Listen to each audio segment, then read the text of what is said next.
Thank you very much. Family, make her feel right at home. How about another round of applause for Aung San Suu Kyi?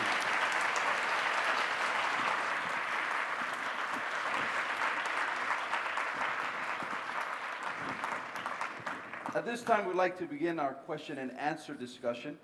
Thank you to the students who submitted the questions in advance. We'll do our best to get through as many as possible.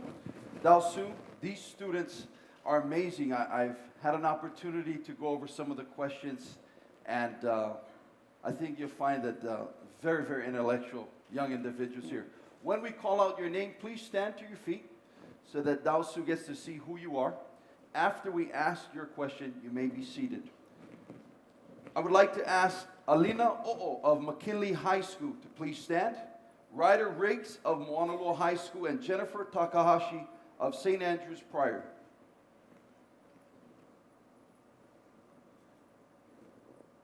Dalsu, their questions are, what do you go through, the challenges, the hardships that you faced? What gives you hope and keeps you motivated? And how do you cope with all that stress?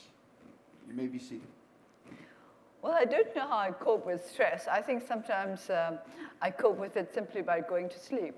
But, what gives me hope? I think work gives me hope. I have said repeatedly that there's no such thing as hope without endeavor. Hope without endeavor is simply a pipe dream. And if we have real hope, we have to work towards it, and we have to work for it. And what kept me going really was commitment. I believed in what I was doing, and I always remembered that it was a choice I made. Nobody forced me to do what I did. And because it was a choice I had made out of my own free will, that was enough motivation for me to go on. And I believe that I had made the right choice. Thank you so much. I would like to ask Ruby Masiangelo of the Academy of the Pacific to please stand. Hi, Ruby. Ruby asks, how do you maintain a balance between nonviolence and passion? How can a peaceful and yet being passionate about your beliefs? But why should passion be opposed to peace? You have to be passionate about peace in order to achieve it. Being passionate just means having strong feelings, having commitment, having dedication, having the inner urge and the strength to work towards something. And as I mentioned earlier, peace may seem something that is inactive, passive, peace passive. But to work for peace, you have to be very, very active. Even if you're simply demonstrating for peace, that requires some work. You have to go out and you've got to march and you've got to shout and say, we want peace. So that requires passion. I don't think that there's a conflict between passion and peace. I think it's only the really passionate people who have been able to work for peace. When you think of Mahatma Gandhi, he was passionate about his beliefs. So was Martin Luther King. So passion is a strong drive, a strong emotion. And whether you use it for positive or negative factors depends on yourself. Passion in itself is neither against or for peace, but you could use it for peace if you so wish. Thank you. And I wanted to add to that, Dalsa. Earlier you said that compassion was a desire to remove the suffering in others. You know, there's some people out there lack the compassion. How does one get that into them if they only have a little of that feeling? It may also be because they themselves have never experienced compassion. They have not known the joys of compassion, having compassion given to you. And of course,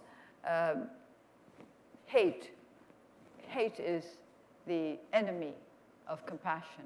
And if people have only known hatred, if people have only known cruelty and unkindness, it would be difficult for them to be able to develop a sense of compassion. So I don't think you should condemn those who have no compassion. You've got to find out why they are lacking in compassion. I'm a great believer in asking the question why. Whatever happens, I always say, we've got to ask why. That's the way in which you can resolve this problem. You can't resolve a problem without asking why that problem came to exist in the first place.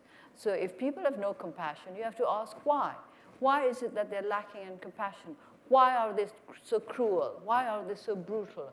What are the factors? What are the experiences that led them to develop such a frame of mind? So it will be different for each individual. Thank you, thank you. Taylor DeMota of St. Andrew's Priory, please stand. Taylor is interested in understanding how you became who you are. And there are your specific childhood experiences you could share that helped to shape you into the person you are and bring you into this position of a global peace leader. Well, I became who I am because I was lucky in choosing my parents. I made sure that I had the best parents possible for the situation. But who you are, of course, depends a lot on your parentage. There's no doubt about it. There are such things as DNA. Everybody knows that nowadays. And, of course, there's also the upbringing. I am told, my mother used to say that I was very much like my father. And I think I am. But on the other hand, it was she who brought me up because I was only 2 years old when my father died. And I don't really remember him. She made sure that I wouldn't forget him. But she was the one who brought me up. She was an extremely disciplined person. And whatever I am today is a result of nature. That's to say, what I inherited from my parents genetically. I believe I inherited more from my father. But then there was also nurture, and that is the way in which my mother brought me up. And she was a very brave woman. She was a woman of genuine courage. And I was a bit of a namby-pamby as a child. I was always inclined towards tears, and I was frightened of the dark and this and that. And my mother didn't like it because she thought that it wouldn't be good for me to go through life in that state of fear and timidity. And so she made sure that I toughened up. You know, we didn't ask, I know you talked about your dog earlier. What's your dog's name? What type of dog is it? Well, my dog is called Taichito, and he is what might be described of unknown breed. In Hawaii, we call that poi dog. Yes. Well, he's very beautiful. Yes. Yes. Now, Kaichicho, you know, you said he or she? No, he. He bites. We have this gentleman in America, he's called the Dog Whisperer. I've been given lots and lots of his DVDs, but I haven't had time to look at them. He can bring the compassion back in the animal. Yeah. He's a truly compassionate animal. I believe you, I believe you. He's very kind to me. I agree. I have the same type of dog, so I know exactly what you're talking about. Tabitha Donnelly of Moanalua High School and Alex Nam of St. Louis, please stand. They have similar questions and factors that help you become the person you are today. And so many of us look to you as a global peace leader. Who do you look to, and who or what is your inspiration? Of course, my very first hero was my father, who was looked upon as the national hero of our country. And he was not yet 33 when he died, so he was very much the picture of the ideal hero. He was honest, he was brave. My mother taught me about him in a very simple way. The first quality about him that she always emphasized was his honesty. He was an honest person. Secondly, he loved his country. Thirdly, he was courageous. And then there were all the other virtues, such as what a good student he was, and so on and so forth, which he was, I assure you. So he was my hero, and he was the one who inspired me most. It was from him that I got my inspiration to begin with. But as I grew older, of course, I learned about other great figures. I was very much influenced by the leaders of the Indian independence movement, people such as Mahatma Gandhi and Jawaharlal Nehru. And then, of course, by spiritual figures like His Holiness the Dalai Lama. And I was also inspired by Madame Curie. which might seem a little curious, Madame Curie being part of my pantheon of heroes and heroines. This was because I admired her dedication to what she had, to the path that she had decided to follow. She believed in science. She wanted to be a scientist. She was a scientist, and she made herself the best scientist possible. And I like that. I like her dedication and the fact that hardship and poverty were not important to her. What was important to her was the work that she had taken on as the goal, as the central pivot of her life. So I would say that I admired her for her commitment. And other people whom I saw as commitment. I have always also been inspired by what I would call good soldiers. I was just reading a biography of General George Marshall, and in the introduction, he was described as a civilized warrior, which I liked very much. I am very partial to civilized warriors. I think perhaps emphasis on the civilized rather than the warrior, and of soldiers who are truly dedicated to their duty and are good human beings. I think particularly because of the history of military rule in my country, I'm inspired by good professional soldiers. Thank you so much. I wanted to ask, you know, we all have a little anger in us, and sometimes it manifests itself and actually come on. Now, you stand for peace. Has that ever happened to you in your lifetime where you actually get angry? I've been angry many, many times in my life. I suppose the last time I got angry was perhaps yesterday. I don't know. I haven't thought about it. But I'm quite a quick-tempered sort of person, so I do get angry quite easily, but anger doesn't last. I don't tend to sulk. I'm not a sulking type, which I'm very lucky. I get over my anger quite quickly. Usually I like to think that there's a good reason for me to get angry, but not a good reason for me to keep on indulging in that anger.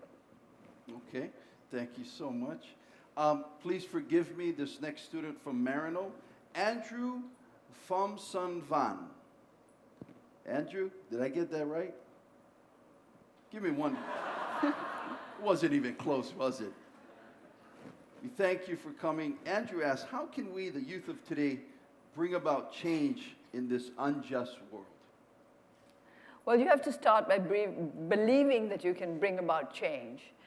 You have to have confidence in your ability to change the world. Because the world is changing anyway. Everything is changing all the time. We only have to try to make it change in the right way. And young people, of course, have the advantage of time. They have a lot of time in which to work towards the changes that they want. Whereas the older people get the less time they have. I think it was Bernard Shaw who said that youth is wasted on the young.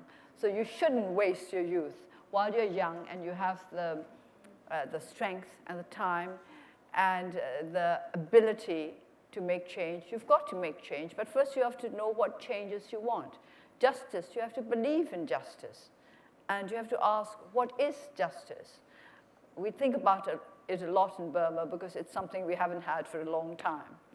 So you must believe that there is such a thing as justice, which assumes that people have to give to others what they want themselves, for themselves, that they should not do unto others what they would not wish done unto themselves. I think that's what justice starts with. Thank you, Andrew. And is it safe to say that if this generation, because, you know, it's so technology-driven, is it safe to say if they put away their cell phone for a week, that would help get them to that point? Well, I think it wouldn't do you any harm to put your cell phone away for a bit. I'll tell you about one very simple experience I had in the United States when I visited last September. It was the first time I'd been there in more than 30 years. And I had read before I started out on my trip that people were getting more and more polarized because of the internet, that on the internet they search for others with the same kind of ideas as they have, and then they get together. And that the internet, although in some ways it was supposed to be opening up the world, was creating greater polarization and greater extremism, because you just seek out those who thought the same way as you do, and then you justify your way of thinking by grouping with them and all taking up the same position, and that this was dangerous. Now, I'd read this article in some journal or the other, and when I went to the United States, I noticed that at airports and railway stations, people were always talking on their cell phones or using their computers and not talking to their neighbors at all.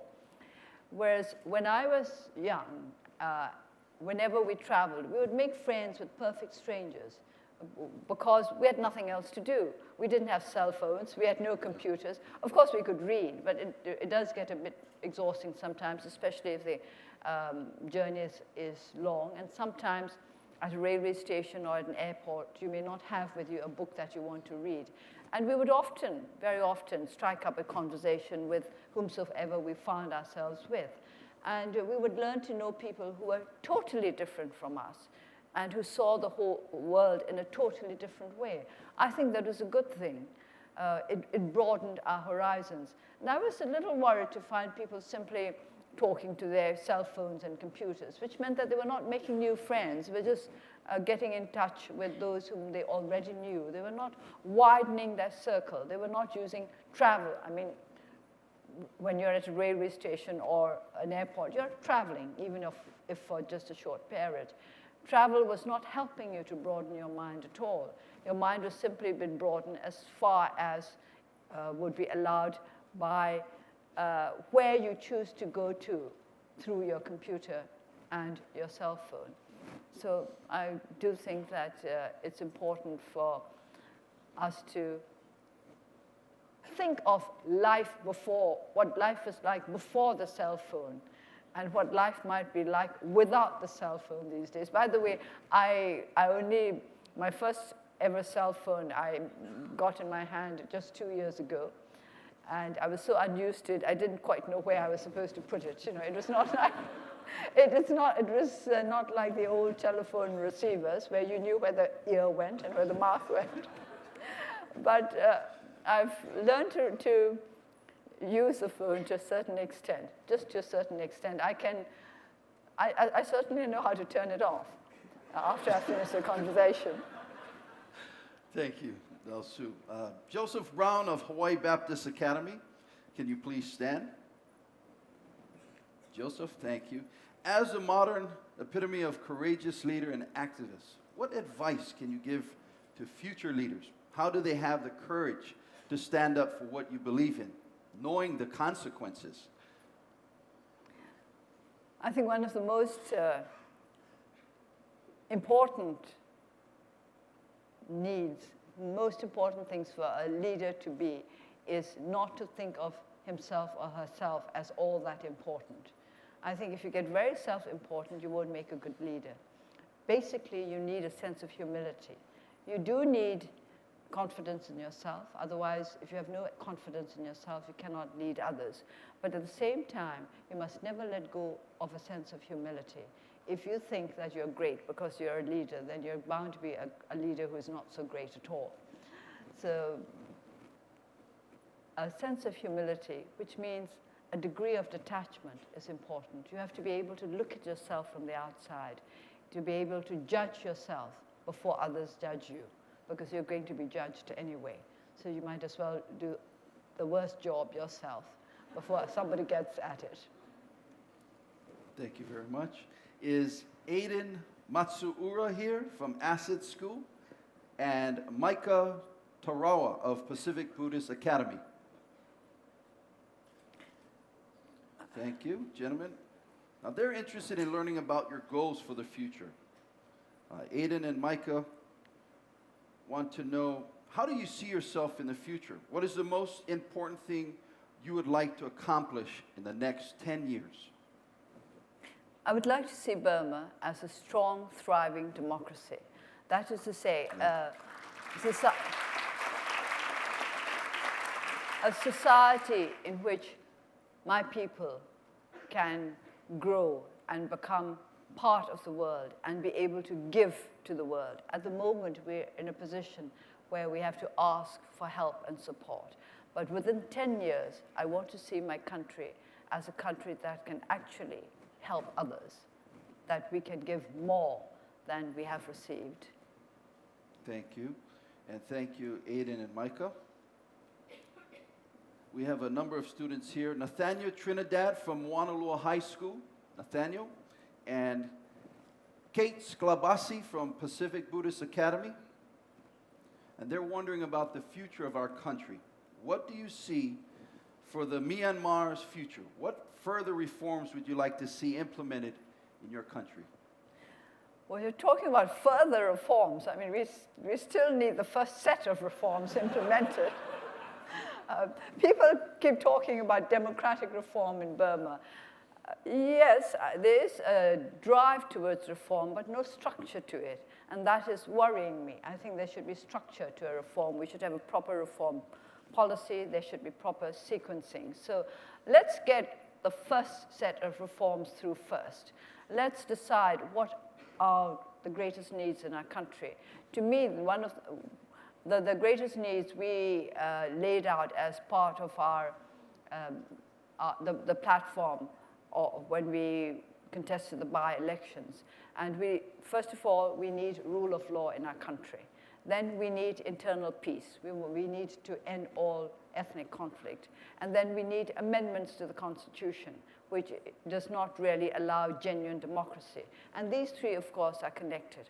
Some have asked us why we put rule of law before an end to ethnic conflict, before peace. Because we need rule of law in order that we may achieve peace. In those areas where people are insecure, in those places where there's fighting going on, where people are under threat, their lives are under threat all the time, you can't expect them to sit down and talk to one another and sort out their differences. And so we need rule of law. We need people to feel secure. We need them to feel that they are protected by the law, that the law is there to protect them and to keep them from harming one another rather than to oppress them and to make sure that they do what the government wants them to do. That is what law has been in our country for a long time. So we want rule of law as a positive force that will help us to bring about inner peace, put an end to conflict within our society. And for that, we also need amendments to the Constitution to make sure that our society becomes truly democratic. So these are the first steps towards genuine reform. We'll think about the other sets of reforms later. That's right. I would like to thank Nathaniel and Kate for that. The next set of students, of course, were very interested in learning more about your experiences during your time under house arrest. Although many of them were answered, here are a couple that I don't think you mentioned earlier. Can Kylie Takahashi from Nanakuli High School please stand? And Kylie asks, how did you feel being under house arrest, and how did it change you? Well, as I said earlier, house arrest was rather peaceful. Actually, I didn't mind at all being on my own. And one of the first things I learned when I was placed under house arrest was that I could survive on my own. I did not have to depend on other people's company. I was good about being by myself. And that gave me the confidence. I knew immediately after 2 or 3 days that it didn't matter how long they kept me under house arrest, I would be able to take it. Because my life was not built around things that required the presence of others or the ability to go out of the house. There were many things that helped me to keep going through house arrest. But of course, the most important was inner resources. You have to have enough inside you that you may be able to survive without others. It's not that I don't love my friends, and it's not that I don't like the company of other people. I like it, but I don't mind not having company either. So that was one of the first things I learned about house arrest, how important it was to be able to live with yourself. And what did it teach me? House arrest taught me about the value of discipline. In order that the days might not be frittered away uselessly, I kept to a very strict timetable. I would get up at a certain time, meditate for a certain number of hours.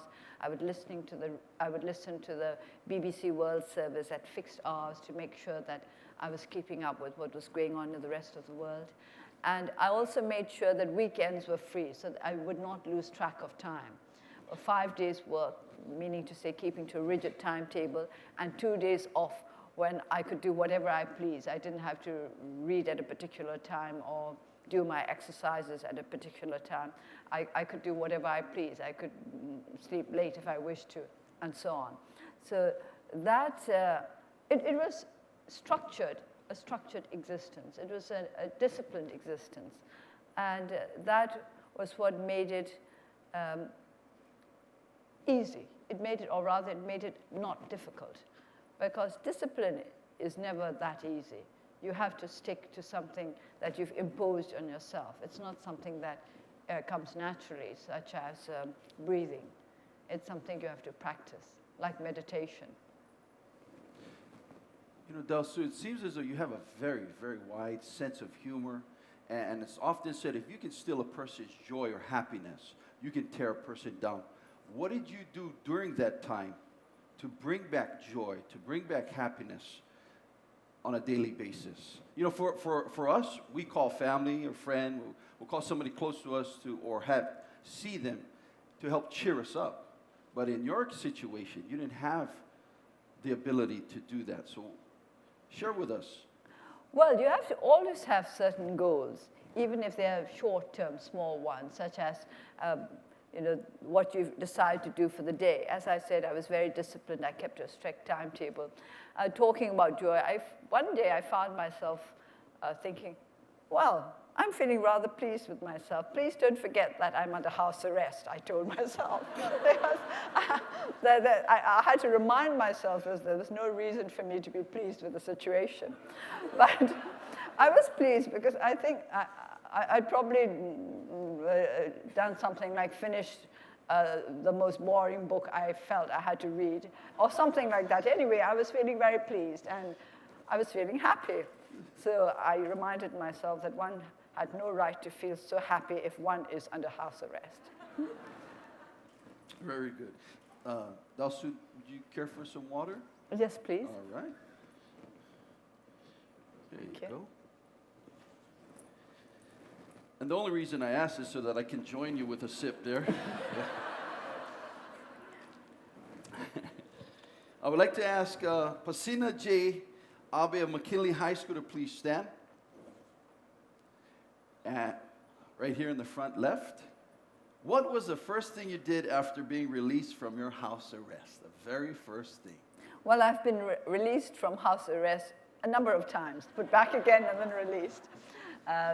Now, I remember the first time I was released, the time I was released from my first round of house arrest after 6 years. The first thing I did was to get in touch with the members of my political party. Same thing the second time. Now, the third time, it was slightly different because the third time, the thing that I can remember most about my release from house arrest was the sound of pounding feet, because a lot of people knew or thought or hoped that I was going to be released that day. And there were many of my supporters waiting, as I later learned, waiting at the top of the street. They had barbed wire barriers, so they couldn't come to my house. But when the barriers were removed, they realized that I had been freed, and they came running to my gate. And what I remember most about the last time I was released from house arrest was the sound of pounding feet. And I was surprised because it had never happened like that before. And I went out to the gate to say hello to them, to greet them. So that is, in a way, what the first thing I did the last time I was released from house arrest. I hope it was the very last time I was released from house arrest. Yes, thank you. Family, friends, how about another round of applause for Aung San Suu Kyi.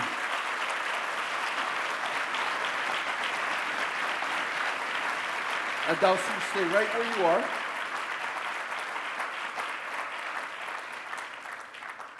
It is our hope that you have been inspired by what you've learned today.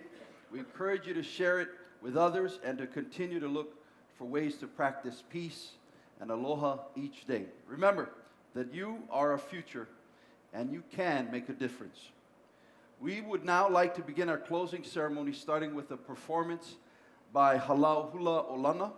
Following their performance, Pierre and Pam Omidyar and Kelvin Takeda will present a special gift to Aung San Suu Kyi on behalf of Pillars of Peace Hawaii. Olana'i will also share a special chant in honor of that gift, and Pam will come up and explain what that chant will be.